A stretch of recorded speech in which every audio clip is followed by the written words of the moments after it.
ಒಂದು ವರ್ಷದ ಮಗುವನ್ನ ಮನೆಯಲ್ಲಿ ಬಿಟ್ಟು ಗಡಿಯತ್ತ ನಡೆದ ತಾಯಿ. ಜಮ್ಮು ಮತ್ತು ಕಾಶ್ಮೀರದ ಪಹಲ್ಗಾಮ್ನಲ್ಲಿ ನಡೆದ ಭಯೋತ್ಪಾದಕ ದಾಳಿಯ ನಂತರ ಭಾರತ ಮತ್ತು ಪಾಕಿಸ್ತಾನದ ನಡುವೆ ಉದ್ವಿಗ್ನತೆ ಹೆಚ್ಚಾಗಿದ್ದು ಯುದ್ಧದ ಕಾರ್ಮೋಡ ಹೆಚ್ಚಾಗಿದೆ.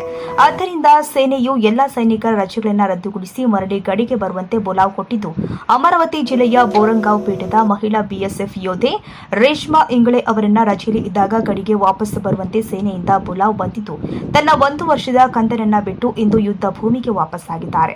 ಹಾಗಾಗಿ ಈಗ ರೇಷ್ಮಾ ಇಂಗಳೆ ತನ್ನ 1 ವರ್ಷದ ಮಗುವನ್ನು ಬಿಟ್ಟು ಕರ್ತವ್ಯಕ್ಕಾಗಿ ಗಡಿಗೆ ಹೊರಟಿದ್ದಾರೆ. ಈ ಸಮಯದಲ್ಲಿ ರೇಷ್ಮಾ ಇಂಗಳೆ ತನ್ನ ಹಾಲುಣಿಸುವ ಮಗುವನ್ನ ಬೆನ್ನಿನ ಮೇಲೆ ಬಿಟ್ಟು ಕಣ್ಣೀರು ಹಾಕುತ್ತಿದ್ದ ದೃಶ್ಯ ಎಂಥವರ ಕರುಳನ್ನ ಚುರ್ ಅನಿಸುತ್ತೆ. ಈ ಮಹಾತಾಯಿ ಕೇವಲ 8 ದಿನಗಳ ರಜೆಯಲ್ಲಿ ಇದ್ರು. ಆದರೆ ಗಡಿಯಲ್ಲಿನ ಪರಿಸ್ಥಿತಿಯನ್ನ ಗಮನಿಸಿದ್ರೆ ರೇಷ್ಮಾ ತನ್ನ 1 ವರ್ಷದ ಮಗಳನ್ನ ಬಿಟ್ಟು ಗಡಿಗೆ ನಡೆದಿದ್ದಾರೆ. ಮೊದಲು ದೇಶ ಸೇವೆ ಮತ್ತು ನಂತರ ಕುಟುಂಬ ಸೇವೆ ಎಂದು ಹೇಳುವ ಮೂಲಕ ಗಡಿಗೆ ಹೊರಟ ಈ ಗಟ್ಟಿಗೆತ್ತಿ बीएसएफ योधेಗೆ नंबरदೊಂದು सलाम. मला 12 वर्ष झालेत. मी BSF मध्ये जॉब करते आणि मी आधी त्रिपुराला होते, सेकंड पोस्टेड गुजरात भुज कचला आणि आता मी पंजाबला अमृतसरमध्ये पोस्टेड आहे. तर आता भारत आणि पाकिस्तान यांच्या युद्धजन्य परिस्थितीमुळे आम्हाला कॉल आलेत की तुमची सुट्टी रद्द करण्यात आली आणि तुम्हाला परत यायचं आहे.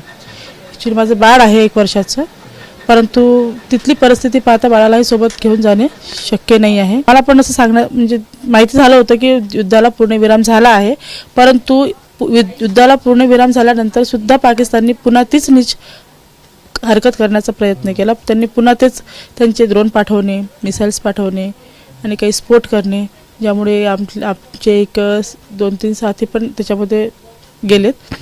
तर त्यांनी त्यांचं तेच सुरूच आहे कंटिन्यू. त्याला ते पूर्णविराम देत नाही आहेत. ते जे करतात त्यांना आपल्याला प्रत्युत्तर द्यावंच लागेल.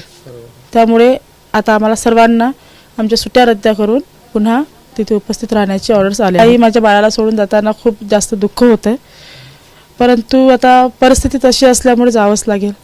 कारण कसं आहे, ज्यासाठी वर्दी घातली आहे 12 वर्षापासून आम्ही ड्युट्या करतोय, परंतु अशी स्थिती नाही आली. परंतु आज असं वाटतं की त्यासाठीच आपण वर्दी घातली होती, त्याच गोष्टीसाठी आपण वर्दी घातली होती. ती परिस्थिती आज आली आहे.